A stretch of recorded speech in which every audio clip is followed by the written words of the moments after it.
So we go into defend Coral.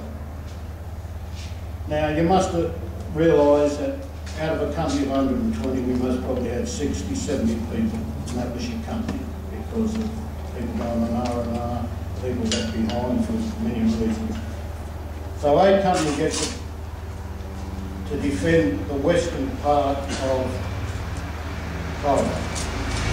It was open, sparse, with lumps and trees, and there was one big tree which means nothing at this stage, but it comes important later. Each section's got approximately 6 to 7 people, so we're covering an area of approximately 100-150 metres. So in other words, no 3 up, 2 back. Most pits were on the front line with platoon headquarters behind it. Company headquarters is about 100 metres away. 3 platoon is on extreme left, 2 platoon, 1 platoon, and we've got B company. And to our left is Charlie company in the rudder, which we all wanted that position because they had shade and they had a good position. But between Charlie company and Alpha company there's a gap of about 200 metres, which at night you could have not drove, you could have walked in anybody, you wouldn't have heard it. But anyway, so the night of the 13th, 14th goes, we didn't hear much, didn't see much. Night of the day of the 14th, 15th, from all of us, we all believe they did their reconnaissance. Because we heard that much movement, didn't see anything, but just heard it. And you couldn't shoot because you didn't know if it was an animal or anything. So on the day of the 15th, which I believe, and this is my personal view only, what saved us that night, we got some rolls of barbed wire, Constantine. No steel pickets, just barbed wire, and we strung it out in front of us.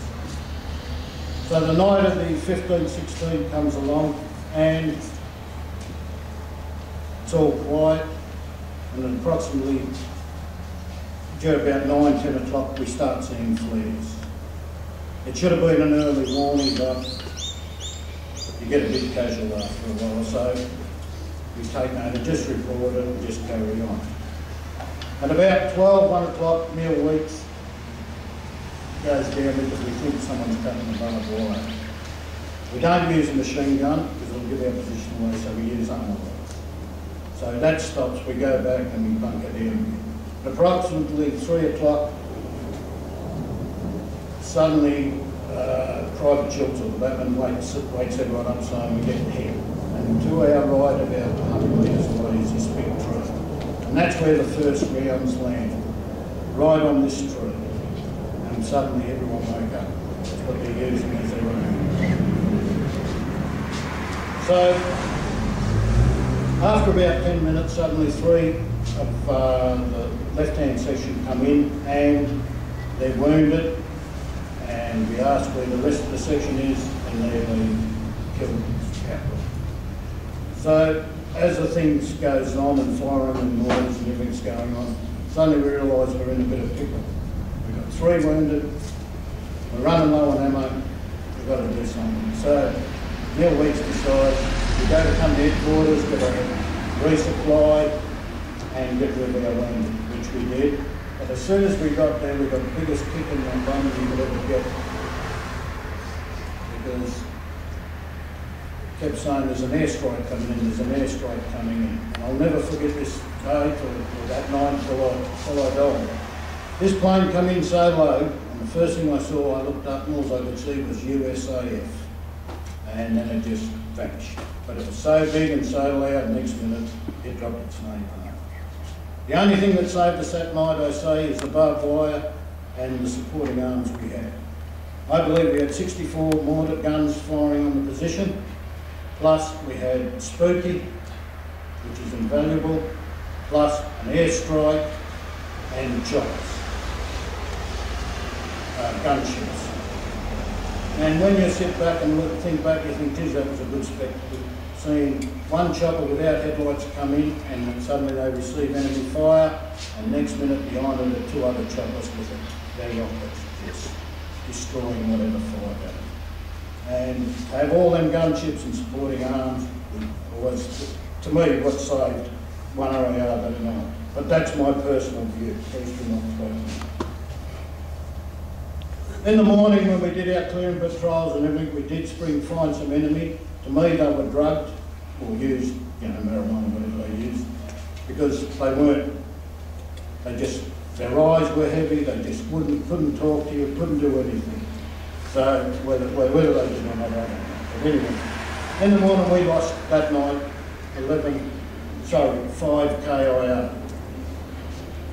They were the two big actions of fire support base column.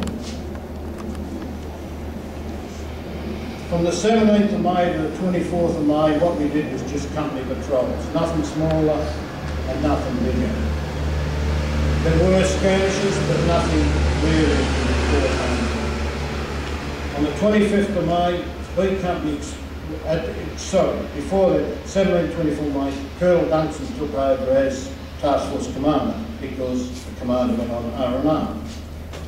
So Colonel Dunson thought of a good idea. He brought the Centurion tanks up.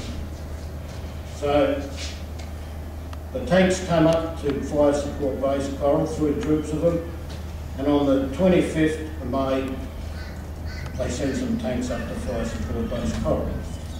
So, which was very lucky because on the 26th of May, Fire Support Base Coral got attacked. Sorry, Balmoral, thank you, on Balmoral. So the story is, and I don't know because I wasn't there, but they say the tanks basically saved 3 RAR on Balmoral. That night they lost 3 KIA. On the 27th to the 2nd of June, once again we revert back to company patrols. On the 2nd of June, C Company with tanks attacked the bunker system with very good results. 24 enemy killed and 21 possibly killed. And that basically is Fire Support Base Coral and Balmoral. To the 3rd and 5th of June, we did all company patrols but no action. On the 6th of June, we returned to New Redact for a well-earned rest. Note, from the action of Fire Support Base Coral and Balmoral, 1 RAR lost 16 soldiers, many wounded. 3 RAR lost 6, 12 Field Regiment lost 2, and 104 Signal Squadron lost 1. In all up, 25 young Australians were killed. In summing up, in conclusion, was it worth it? I don't have an answer to that. You talk to commanders and that, some say, yes, we achieved our mission. But from when we left on the 6th of June, we go to Turkey straight back. No one replaced us. So, was it worth it? I don't know. But to this day, it will always be remembered in my mind as a success. I thank you.